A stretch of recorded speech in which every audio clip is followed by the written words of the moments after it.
Ya, perkenalkan saya Dinda Ninim Tias dengan NIM 155. Di sini saya akan menjelaskan materi pembangunan nasional yang bernafaskan Pancasila. Untuk kasusnya, pembangunan Papua dalam sorotan Pancasila antara janji dan kenyataan. Nah, latar belakangnya yaitu Pancasila adalah fondasi negara dan juga panduan moral dalam pelaksanaan pembangunan nasional. 5 sila yang ada meliputi nilai spiritual, kemanusiaan, persatuan, diskusi, dan keadilan sosial yang seharusnya mampu menjadi prinsip utama dalam merencanakan dan melaksanakan pembangunan di seluruh Indonesia, termasuk di Papua. Nah, sebagai daerah yang kaya akan sumber daya alam, namun masih tertinggal dalam hal ekonomi dan sosial, Papua tentu saja membutuhkan strategi pembangunan yang tidak hanya bersifat struktural, tetapi juga mendalam pada nilai-nilai keadilan dan kemanusiaan. Sejak diterapkannya otonomi khusus, pemerintah telah menyediakan dana yang sebenarnya cukup besar dan membangun infrastruktur untuk mendorong perkembangan di Papua. Namun, pada kenyataannya masih terdapat ketidaksetaraan sosial, rendahnya standar pendidikan dan kesehatan, serta munculnya konflik-konflik sosial.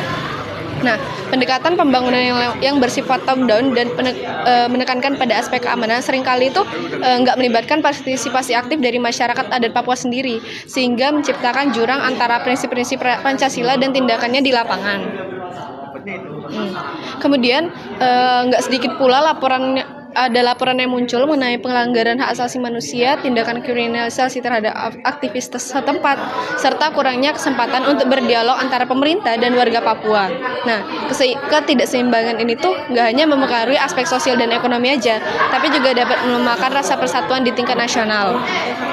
Karena ketika masyarakat Papua itu merasakan ketidakadilan atau mereka merasa diperlakukan nggak adil dibandingkan sama wilayah lain Indonesia, rasa keterikatan mereka terhadap negara itu juga pasti akan berkurang gitu. Oleh karena itu, kita sangat penting untuk menilai apakah pembangunan nasional di Papua selama ini tuh udah benar-benar mencerminkan nilai-nilai Pancasila secara komprehensif. Penilaian ini seharusnya dilakukan tuh nggak cuma dari segi kuantitatif kayak alokasi dana, proyek, ataupun hasil visi lainnya, tapi juga dari aspek etika, keadilan, serta penghormatan kepada nilai-nilai kemanusiaan dan martabat rakyat setempat.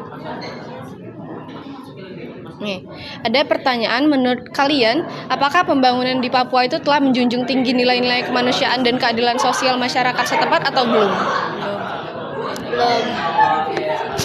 Kalau menurutku sih belum ya. Soalnya bisa dilihat kalau yang cuman dapat pembangunan bagus tuh cuman di Irian Jaya, di pusatnya doang. Tapi kalau di bagian desa-desanya tuh kayak kurang banget. Apalagi kemarin kan aku sempat nonton videonya Bobon Santoso ya yang bagi-bagi makanan. Nah, ternyata yang bagus tuh cuman di Irian Jaya doang. Di bagian desa-desanya itu listrik malah belum ada yang dapat. Sekolah banyak rusak dan lain sebagainya. Nah, kalau menurutku sih belum menjunjung tinggi nilai kemanusiaan dan keadilan sosial. Malahan kayaknya nggak tahu ya, kan banyak informasi-informasi berita-berita yang mengatakan bahwa dana-dana untuk pembangunan itu malah dikorupsi seperti itu. Apalagi yang korupsi itu bukan pihak sini, kan tapi pihak sana sendiri yang mengkorupsi. Seperti itu sih kalau dari itu. Juga belum merata, jadi ya belum adil sih. Oke, lanjut.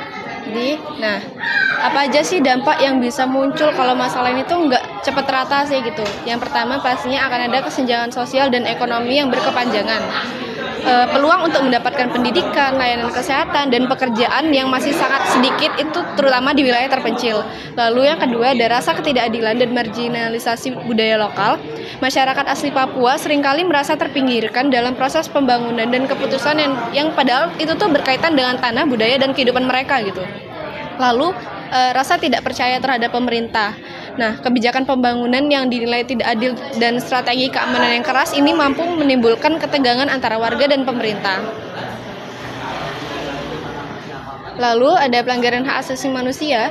Dalam beberapa situasi, pertikaian bersenjata dan tindakan keras terhadap warga sipil itu udah nyebabin pelanggaran hak asasi manusia yang meliputi ancaman, pengusiran, sampai kehilangan nyawa. Lalu yang terakhir ada ketimpangan persepsi antara pusat dan daerah. Nah, di tingkat nasional, pembangunan di Papua tuh sering kali dianggap sebagai suatu pencapaian gitu. Padahal di masyarakatnya sendiri tuh belum tentu ngerasain hal yang sesungguhnya. Nah, ada solusi di sini itu satu, melibatkan masyarakat Papua secara langsung. Lalu yang kedua itu memperbaiki penggunaan dana otonomi khusus. Yang ketiga itu mengutamakan pembangunan manusia, bukan hanya infrastrukturnya aja. Lalu yang keempat itu mengganti pendekatan keamanan dengan pendekatan kemanusiaan. Dan yang terakhir itu menghargai budaya dan hak masyarakat adat. Untuk penutup, pembangunan di Papua itu secara resmi telah mengintegrasikan nilai-nilai ke dalam berbagai program dan kebijakan. Namun, dalam pelaksanaannya masih banyak ketidakadilan dan masalah etika yang menunjukkan bahwa penerapan nilai Pancasila belum terrealisasi sepenuhnya.